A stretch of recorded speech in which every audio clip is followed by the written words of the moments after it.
Hello.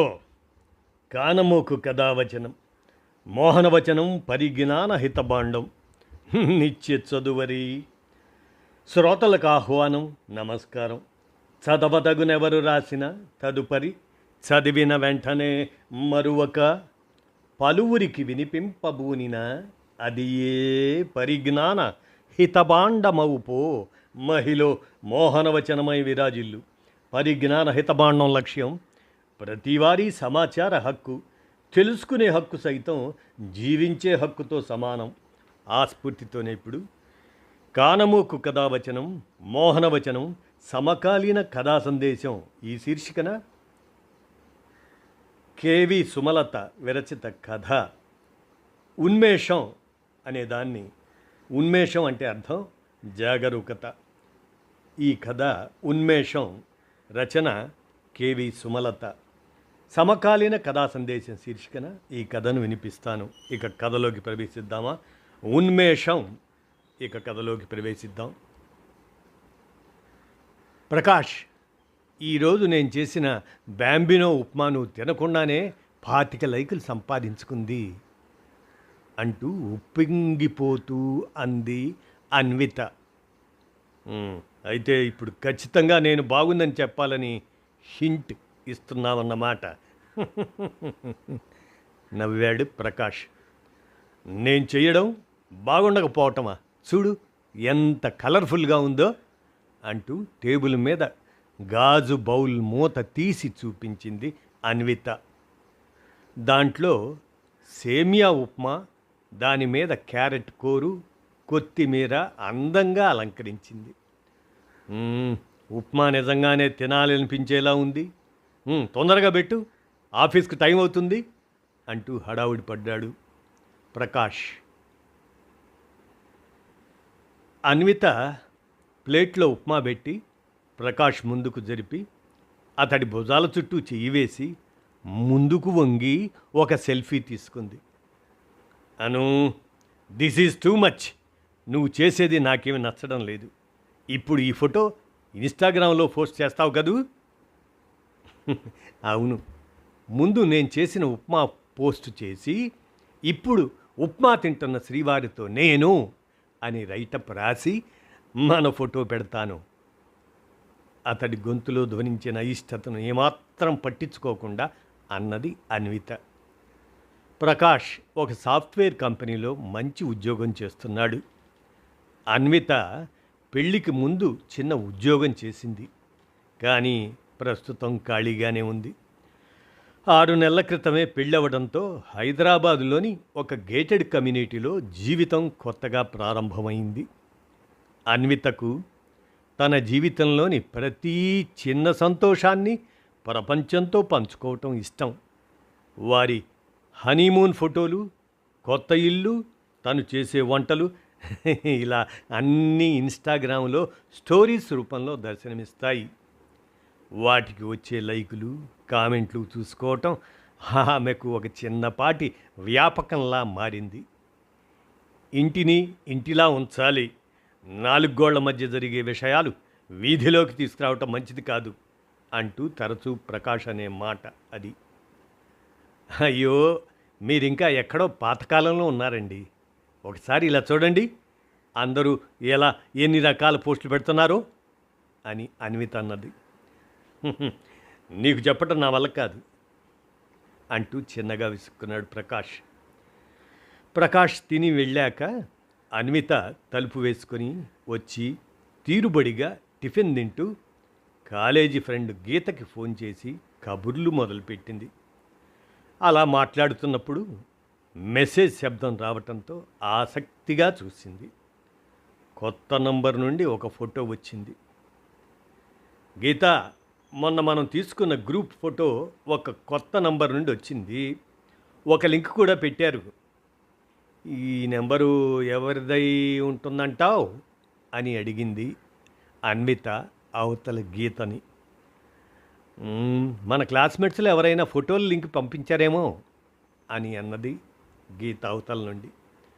Anvitha ఆ link open చేసింది. ఫోటోలు ఏమీ లేవు గీత. ఎవరు మీరు అని మెసేజ్ చేస్తున్నాను "ఉమ్, ఓహో, అయితే జవాబిస్తారు" అంది అవతల నుండి గీత. "నువ్వు చాలా అందంగా ఉంటావని" జవాబు వచ్చింది. ఎవరో మాత్రం చెప్పలేదు. "సరేలే, మన ఫ్రెండ్స్ ఎవరో కాసేపు నీతో ఆడుకుంటున్నట్టున్నారు. ఇక నేను ఉంటాను" అని ఫోన్ పెట్టేసింది అవతల నుండి గీత. అన్విత కాసేపు ఆ అజ్ఞాత వ్యక్తితో సరదాగా చాట్ చేసింది. తర్వాత ఎప్పటిలా తన వ్యాపకంతో బిజీ అయిపోయింది. Hi, good evening my dream girl. సాయంత్రం మళ్ళీ ఆ నంబర్ నుండి మెసేజ్ అలా వచ్చింది. ఆ సంబోధనకు ముందు ఆశ్చర్యపోయింది. ఆ నెంబర్ ఎవరిదై ఉంటుందా అని ఎంత ఆలోచించినా తెలియలేదు. పోనీలే, ఎప్పుడో ఒకప్పుడు వారే బయటపడతారు అని వదిలేసింది. మరుసటి రోజు ఉదయం ప్రకాష్ ఆఫీస్కి వెళ్ళిన కొద్దిసేపటికి అన్వితకు నిన్నటి అపరిచిత నంబర్ నుండి మెసేజ్ వచ్చింది. అందులో అన్విత బెడ్రూమ్లో డ్రెస్సింగ్ టేబుల్ అద్దం ముందు నిలబడి జుట్టు సర్దుకుంటున్న ఫోటో అది ఉంది. ఆశ్చర్యకరమైన విషయం ఏమంటే అది కాసేపటి క్రితమే ఎవరో ఆమెకు తెలియకుండా తీసిన ఫోటో. "నువ్వు ఈ పసుపు రంగు డ్రెస్లో చాలా బాగున్నావు తెలుసా? ఆ జడ కొంచెం వదులుగా ఉండటం వల్ల పాతకాలం హీరోయిన్లా ముద్దొస్తున్నావు" అంటూ కింద ఉన్న మెసేజ్ చదివేసరికి అన్వితకు ఒకసారిగా ఒళ్ళు జలధరించింది. అన్విత చుట్టూ చూసింది. కిటికీలు మూసే ఉన్నాయి. మరి ఈ ఫోటో ఎవరు తీశారు? ఎలా తీశారు? కంగారుతో అన్వితకు నుదుటిపై చిరుచెమట్లు పట్టాయి. వెంటనే ఆ నంబర్ను బ్లాక్ చేసింది. కానీ 5 నిమిషాల తర్వాత మరో నెంబర్ నుండి మెసేజ్ వచ్చింది. "అను, నెంబర్ బ్లాక్ చేయటం వల్ల నన్ను ఆపలేవు. దేవేంద్రుణ్ణి కాకపోయినా నాకు 1000 కళ్ళున్నాయి. నేను నిన్ను ప్రతిక్షణం చూస్తూనే ఉన్నాను. నువ్వేం చేస్తున్నా నాకు కనిపిస్తుంది." అన్వితకు వెన్నులో వణుకు మొదలైంది ఆ మెసేజ్తో. వెంటనే గీతకు ఫోన్ చేసి విషయం అంతా చెప్పింది. ఆ మాటలు వినగానే షాక్ అయిన గీత, "అను, ఇది మన ఫ్రెండ్స్ చేస్తున్న ఫ్రాంకులా అనిపించడం లేదు. ఎవరో నిన్ను స్టాక్ చేస్తున్నారు. మీ గది కిటికీలు తలుపులు అన్నీ ఒకసారి చెక్ చేయి. ప్రకాష్కి ఇప్పుడే ఫోన్ చేసి చెప్పేసేయ్" అని సలహా ఇచ్చింది గీత అవతల నుండి.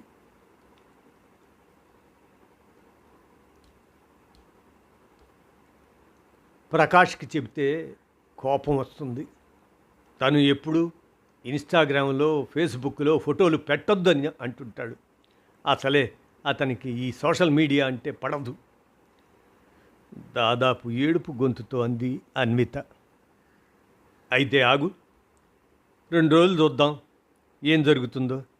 నువ్వు ఏ ఫోటోలు ఎందులోనూ పోస్ట్ చేయకు" అని గీత అవతల నుండి అన్నది.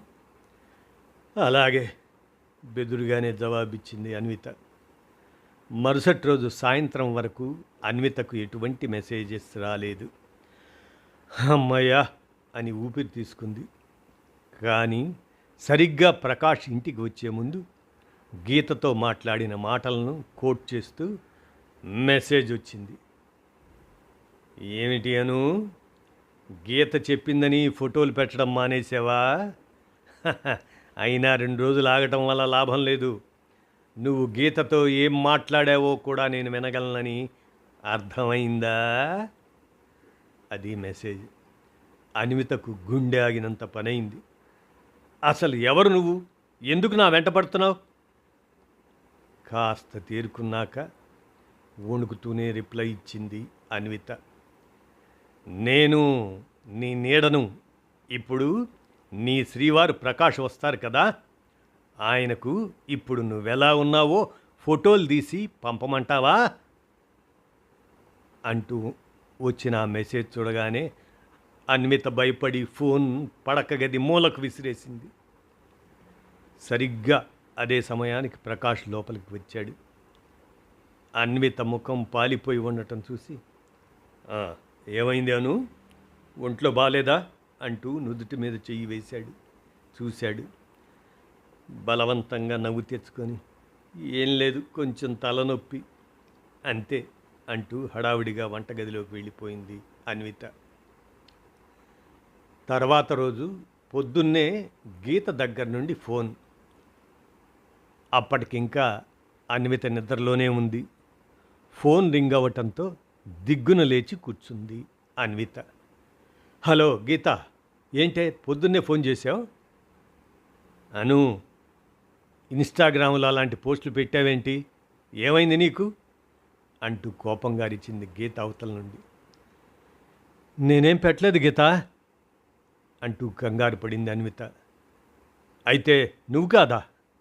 ఒకసారి నీ ఇన్స్టాగ్రామ్ అకౌంట్ చూడు అని గీత అనగానే అన్విత కాల్ కట్ చేసి ఇన్స్టాగ్రామ్ తెరిచింది. తన ఖాతా నుండి ఆమెకు తెలియకుండానే కొన్ని అసభ్యకరమైన ఫోటోలు మార్ఫింగ్ చేసి పెట్టబడ్డాయి. తన ఫోను హ్యాకింగ్కి గురైందని అర్థమైంది. ఇప్పుడేం చేయాలి? ప్రకాష్ ఎన్నిసార్లు ఫోటోలు సోషల్ మీడియాలో పోస్ట్ చేయొద్దని చెప్పినా తను వినలేదు.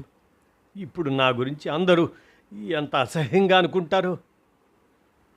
తల కొట్టుకుంటూ గబగబా ఇన్స్టాగ్రామ్లోని పోస్టులన్నీ డిలీట్ చేసింది. చూస్తున్న కొద్దీ ఆ అజ్ఞాత వ్యక్తి వేధింపులు పరాకాష్ఠకు చేరాయి. అన్వితకు ఫోన్ చూస్తేనే భయం మొదలైంది.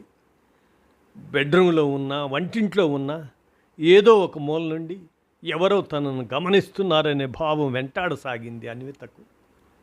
ఒంటరిగా ఇంట్లో ఉండాలంటే భయం. పడుకుంటే నిద్ర రావడం లేదు, తిండి సహించడం లేదు. అనుక్షణం ఫోన్తోనే గడిపే తనిప్పుడు బీఫ్ అని శబ్దం వస్తే చాలు తుళ్ళిపడుతుంది. ఈ గొడవంతా ఫోన్ వల్లనే. ఇదే లేకపోతే అతడు నన్ను ఎలా కాంటాక్ట్ చేయగలిగాడు అని ఆ ఆలోచన రాగానే ఫోన్ స్విచ్ ఆఫ్ చేసింది అన్విత. అమ్మాయ, ఇప్పుడు నన్ను ఎలా వేధిస్తాడో చూస్తాను అని లేని ధైర్యం తెచ్చుకుంది అన్విత. కానీ ఆ సంతోషం ఎంతోసేపు నిలవలేదు. 10 నిమిషాల తర్వాత హాల్లో ఉన్న స్మార్ట్ టీవీ తనంతట తానుగా ఆన్ అయింది. అన్విత ఒక్కసారిగా తుళ్ళిపడి భయంతో టీవీ వైపు చూసింది. అందులో ఏ ఛానల్ రావడం లేదు. కానీ స్క్రీన్ మీద పెద్ద అక్షరాలతో ఒక మెసేజ్ ప్రత్యక్షమైంది. ఫోన్ ఆఫ్ చేస్తే నేను ఆగిపోతానా అను?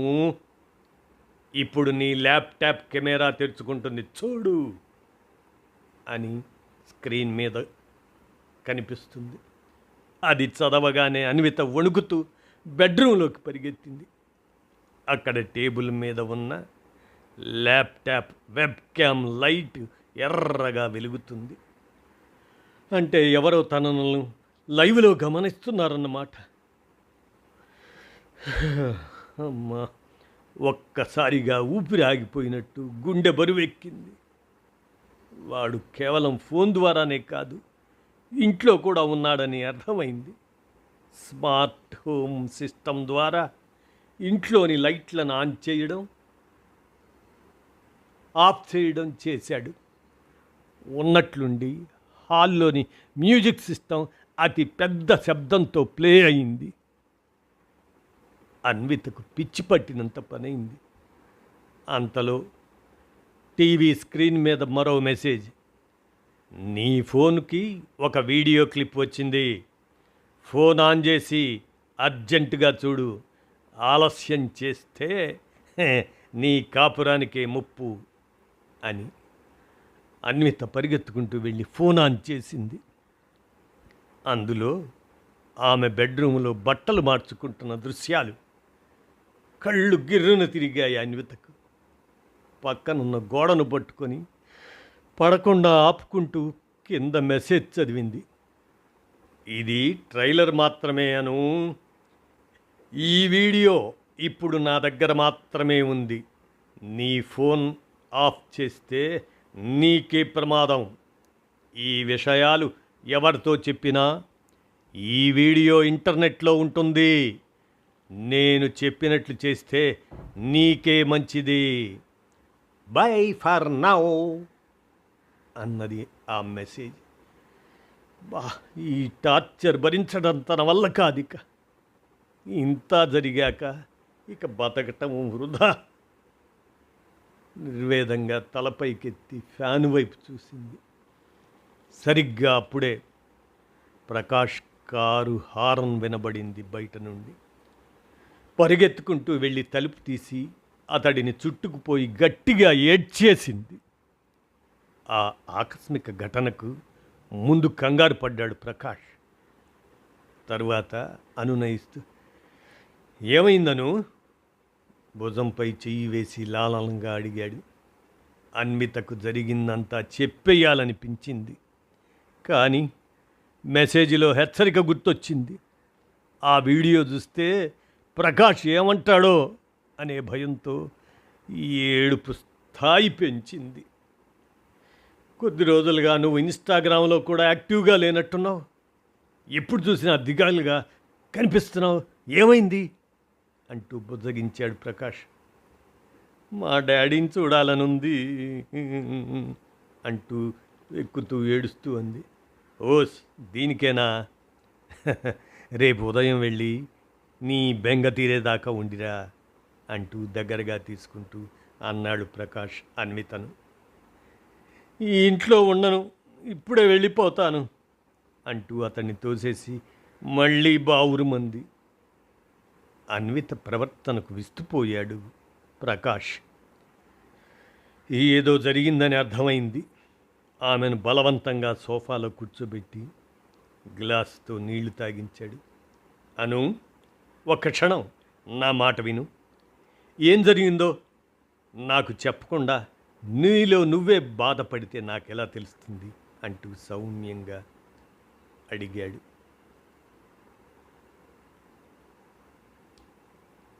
అదిలా ప్రశ్నలాగే అనిపించింది అన్వితకు.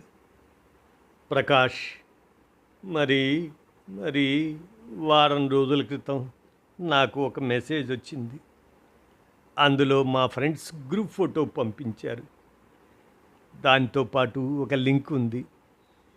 అది ఫోటో లింక్ అనుకొని నేను ఓపెన్ చేశాను. కానీ అక్కడ ఫోటోలేవీ లేవు. ఏదో లోడ్ అవుతున్నట్లు వచ్చి ఆగిపోయింది. ఆ తర్వాత అంటూ అప్పటిదాకా జరిగిందంతా వెక్కిళ్ళ మధ్యనే చెప్పింది అన్విత. అను, నువ్వు చేసిన అతి పెద్ద తప్పు అదే. దాన్ని ఫిషింగ్ అంటారు. ఆ లింక్ క్లిక్ చేయగానే నీ ఫోన్లో ఒక స్పైవేర్ ఇన్స్టాల్ అయిపోయింది. దానివల్ల నీ ఫోన్ కెమెరా, మైక్రోఫోన్, గ్యాలరీ అన్నీ ఇప్పుడు ఆ అపరిచితుడి చేతుల్లోకి వెళ్ళిపోయాయి. వాడు మన ఇంట్లోని వైఫై నెట్వర్క్ను కూడా దాని ద్వారానే యాక్సెస్ చేసి టీవీని, ల్యాప్టాప్ని కంట్రోల్ చేస్తున్నాడు. వాడికి మన ప్రైవేట్ లైఫ్లో డిజిటల్ కీ దొరికినట్లయింది అంటూ గంభీరంగా అన్నాడు ప్రకాష్. చేతులు నులుముకుంటూ కళ్ళప్పగించి చూసింది అన్విత. ప్రకాష్ వెంటనే తన ల్యాప్టాప్ తెరిచి నెట్వర్క్ ట్రాఫిక్ను పరిశీలించడం మొదలుపెట్టాడు. తన ఆఫీస్ నెట్వర్క్ ద్వారా ఇంట్లోని ఐపీ అడ్రస్లను ట్రాక్ చేయటం మొదలుపెట్టాడు. గంటల తరబడి కోడింగ్, డేటా ఎనలిటిక్స్ చేసిన తర్వాత అతడి కృషి ఫలించింది. అను, వాడు ఎవడో కాదు, మన పక్కింటి రఘు. రఘుగారా అంటూ అన్విత షాక్ అయింది. నువ్వు ఇన్స్టాగ్రామ్లో పెట్టే ఫోటోల ద్వారా మన ఇంటి లొకేషన్, మనం వాడే గ్యాడ్జెట్స్ వివరాలు వాడు సేకరించాడు. మన వైఫై పాస్వర్డ్ హ్యాక్ చేసి కెమెరాల ద్వారా నిన్ను గమనిస్తున్నాడు. నువ్వు సోషల్ మీడియాలో ఫోటోలు పెట్టడం ఒక తప్పు అయితే, తెలియని లింక్స్ క్లిక్ చేయటం మరో తప్పు. అంటే ఇంటి తలుపులు తీసి దొంగని ఆహ్వానించినట్లే అంటూ సీరియస్గా అన్నాడు ప్రకాష్. అన్విత కళ్ళు దించుకుంది. ఆ రాత్రే సైబర్ క్రైమ్ పోలీసులకు సమాచారం ఇచ్చాడు ప్రకాష్. ప్రకాష్ సేకరించిన డిజిటల్ సాక్ష్యాల ఆధారంగా పోలీసులు రఘు ఇంటిపై దాడి చేశారు. అతని ల్యాప్టాప్లో అన్వితకు సంబంధించిన వందలాది ఫోటోలు, వీడియోలు చూసి అవాక్కయ్యారు. తర్వాత అరెస్ట్ చేశారు రఘుని. ఇన్స్టాగ్రామ్ స్టోరీస్ చూసి ఆమె ఎంత హ్యాపీగా ఉంటుందో చూస్తుంటే నాకు అసూయ ఏర్పడింది. నా భార్య అంత ఆకర్షణగా ఉండదు. అన్వితను భయపెట్టి నా జీవితంలోకి ఆహ్వానించాలనుకున్నాను అని చెప్పాడు రఘు. పోలీస్ స్టేషన్లో విచారణ సమయంలో రఘు ఆ విధమైన నిజం చెప్పాడు. ఆ మాటలు విన్న అన్వితకు మరింత భయం కలిగింది. తన సాధారణ సంతోషాలను ప్రపంచంతో పంచుకోవాలనే చిన్న కోరిక ఎంత పెద్ద అపాయానికి దారితీసిందో అప్పుడు అర్థమైంది అన్వితకు. వెంటనే తన ఫోన్లో ఉన్న సోషల్ మీడియా యాప్స్ అన్నింటినీ అన్ఇన్స్టాల్ చేసింది అన్విత. యాప్స్ వాడటం తప్పు కాదు, హద్దులు తెలుసుకోపోవటం తప్పు అంటూ మందలిచ్చాడు ప్రకాష్. అన్విత చెమర్చిన కళ్ళతో, ప్రకాష్, మన సంతోషం మన మధ్య ఉంటేనే అందం. ప్రపంచానికి చూపించాలనుకుంటే అది అపాయంగా మారుతుందని ఇప్పుడు నిజంగా అర్థమైంది. నువ్వు చెప్పినట్లు ఇంటిని ఇంటిలా ఉంచాలి. నా వెర్రి అలవాటు వల్ల మన జీవితమే కూలిపోయేది. నన్ను క్షమించు అంటూ ప్రకాష్ను చుట్టుకుపోయింది. ఆమె నుదుటి మీద ముద్దు పెట్టి, అను, ఉప్మా చేస్తావా? ఈసారి ఫోటోలు తీసుకోకుండా, లైకులు ఆశించకుండా, కేవలం మనిద్దరం మాత్రమే తిందాం అంటూ చిన్నగా నవ్వాడు. అన్విత కిసుక్కున నవ్వింది. ప్రకాష్కి ఆమె మొహంలో చాలా రోజుల తర్వాత నిజమైన ప్రశాంతత కనిపించింది. ఇదండి ఉన్మేషం అంటే జాగరూకత అని అర్థం. ఈ ఉన్మేషం కథను కేవి సుమలత విరచించి అందజేయగా, మన కానమోకు కథావచనం సమకాలీన కథా సందేశం శీర్షికన మన కానమోకు కథావచన శ్రోతలకు వినిపించాను. విన్నారుగా సమకాలీన కథా సందేశంగా. ధన్యవాదాలు.